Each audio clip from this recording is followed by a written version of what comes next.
Hey there! So I've been wanting to record this video for a while actually, and I've been thinking about it and planning it this whole weekend. I think it's going to be very, very helpful for all musicians, all music students, all people who are still um, practicing music and enjoying learning new songs. And I would like to focus on tips and even strategic plan, I would call it, that I have personally created for myself. And some of it I took from an advice of my teachers and coaches when I was still a student.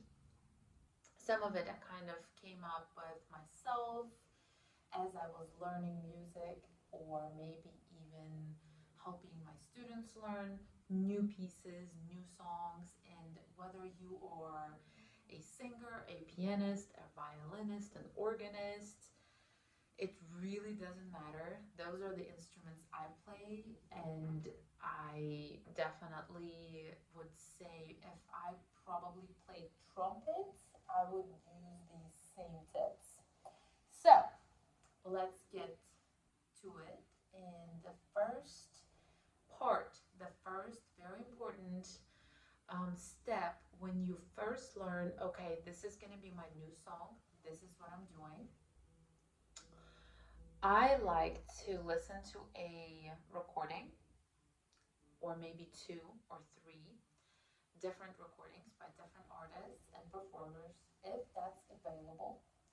And obviously, today you can just Google pretty much anything or anyone. And there are plenty of recordings on YouTube. There is Spotify. There is Apple Music. All these wonderful music platforms. YouTube Music. So listen to different performances or different artists um, recording that same piece or same song, just to understand how different people might approach the same piece, the same song differently. And if there is sheet music available, definitely get that and look at the sheet music as you're listening to those recordings. That step is going to save you so much time when you're learning a piece. You will not believe how much it's going to actually make the whole learning process so much more efficient, so much more enjoyable. You will know exactly what each part of the song sounds like when you look at the music. It just makes all the difference in the world. And of course, originally, we do learn things by ear first. Our language when we're all babies and we're just learning to speak. How do we learn? By listening to our parents, our friends, our siblings talk, right? So obviously, it makes sense to listen to a piece before you start practicing it.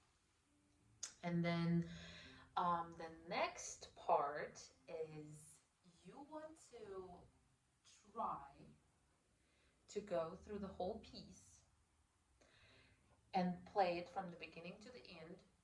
If it's a slow piece, obviously you don't really have to reduce the original tempo or performance assigned tempo of the piece. But if it's a faster piece, please, it's totally fine and okay. And even I encourage my students to reduce the tempo. Definitely play that 30% of the performance tempo or 40%. Really nice practice tempo, relaxed. And the goal is to go from the beginning to the end and do our absolute best, right? And just go from the beginning to the end. Try not to stop. If you have to maybe drop some notes and things like that, that's okay. But that will give you a full understanding of, okay, from the beginning to the end, this is what it sounds like.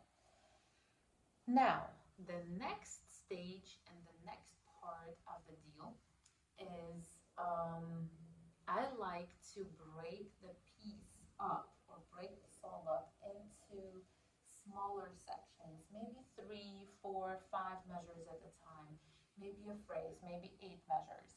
Maybe it will be a couple of lines or something. And I like to mark the end of each section with a comma sign in my music. Using a pencil, I just draw a comma sign at the end of each section. And then I create this plan and I really try to focus every day on a particular section, going from section to the next section to the next section. So one day, for instance, I will work on the very first, on the beginning section. And then the next day, I will work on the next section after that, maybe the next few lines.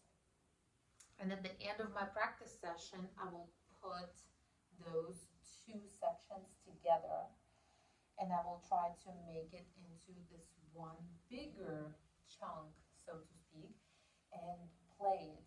And the purpose of this part of our journey of learning a new piece is to polish, polish, polish, learn the notes really well, learn the rhythms, learn the dynamics, learn what is being spoken through this notes, what is the mood, or maybe what is the picture that composer or songwriter is trying to paint there through these notes and chords. Maybe analyze the chords, see what harmonies are being used. If you're a singer, maybe really go in depth and study the words for that section and see what is being spoken. So this is our time to really dig into the piece and kind of explore in great, great depths what is being told, what is being spoken through this music, and then slowly we build it up,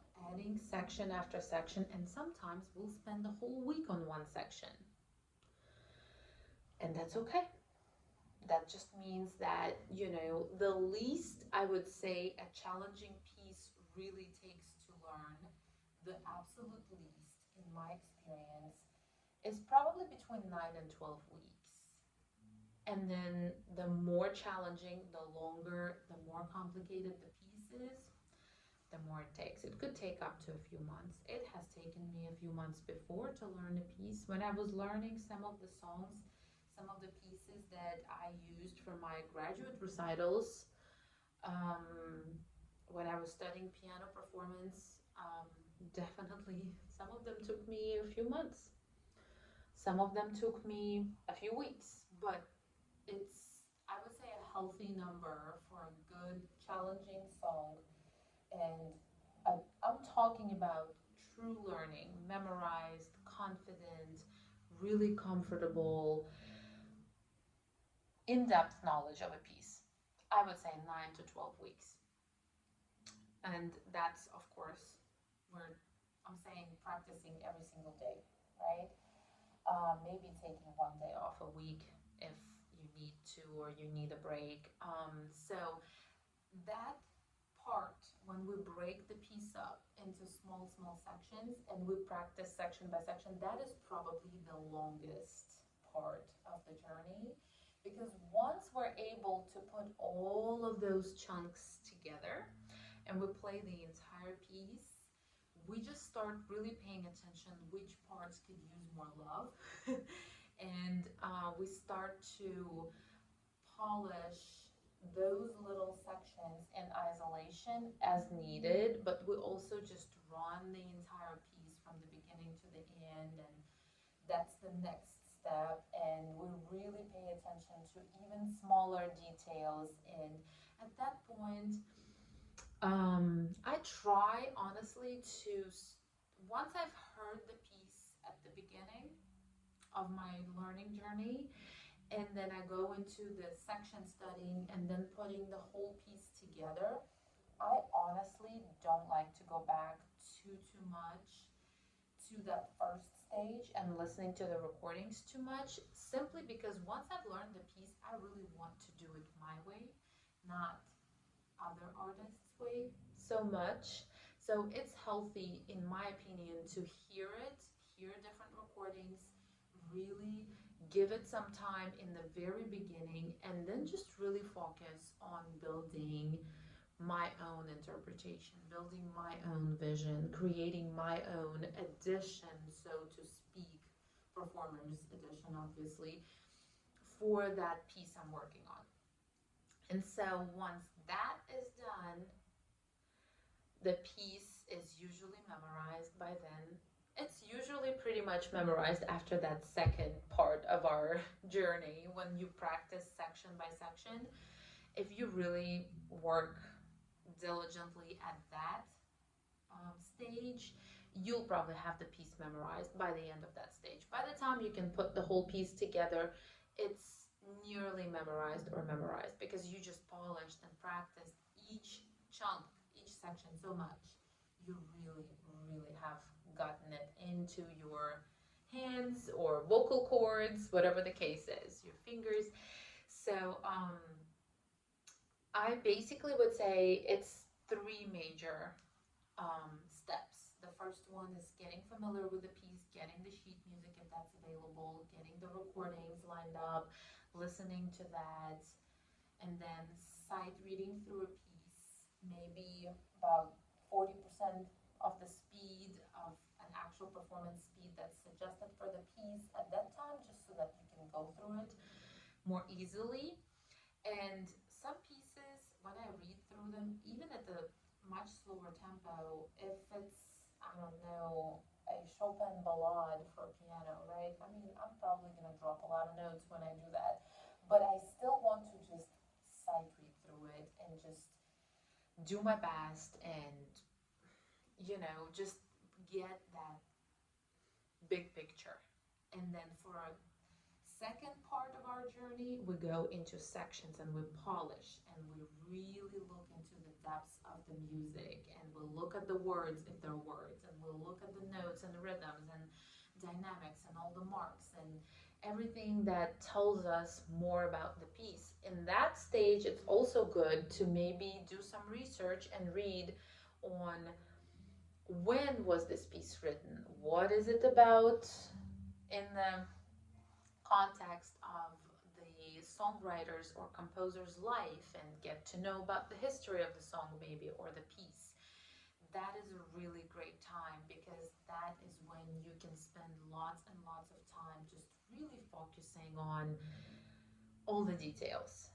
And then the third stage is when we put the whole piece together again. But by then, we've done the detailed work and it's really, really polished and it feels so much more comfortable and it feels like we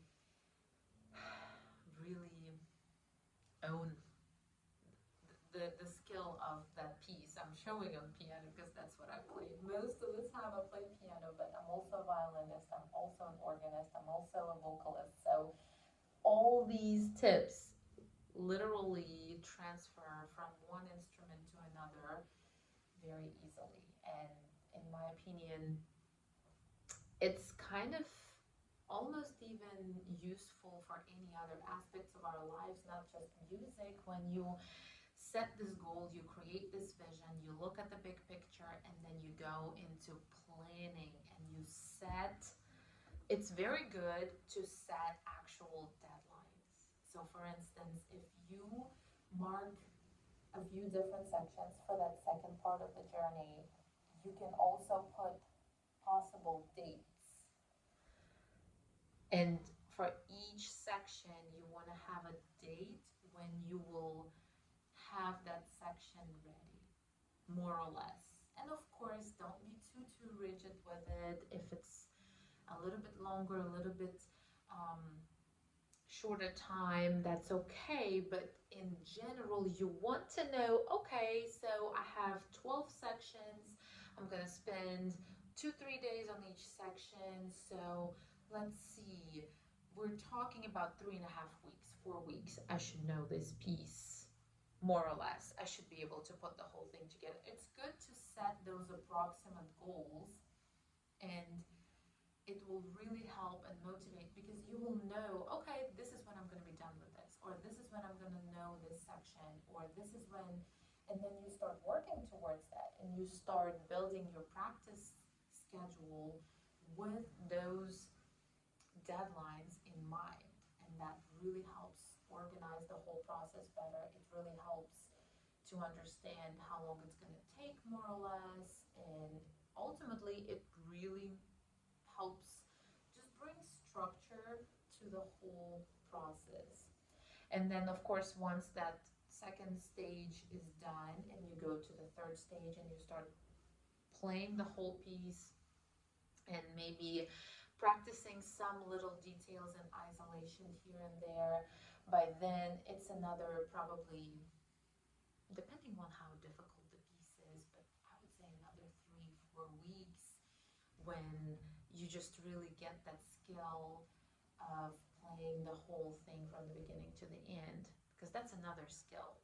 You could know one section or another section or how to play those two sections nonstop, but then playing a 10-minute piece, 15-minute piece sometimes is a whole another animal than just playing a couple of lines or playing a couple of pages of it. So that alone is a skill we need to build. That's why it takes 3, 4 weeks. Even after we've practiced each section separately, it takes another 3, 4 weeks to get the piece going from the beginning to the end really solidly, really confidently. So I hope this is helpful. I hope that it's clear. I really try to be as efficient as possible with my explanations. Let me know if you have any questions in the comments below. I'll happily answer them. Let me know if this was useful for you, if this was helpful for you. And also, if you have any more questions or if there's something else you want me to talk about or make a video about, if you're my music student, let me know. Have a great day.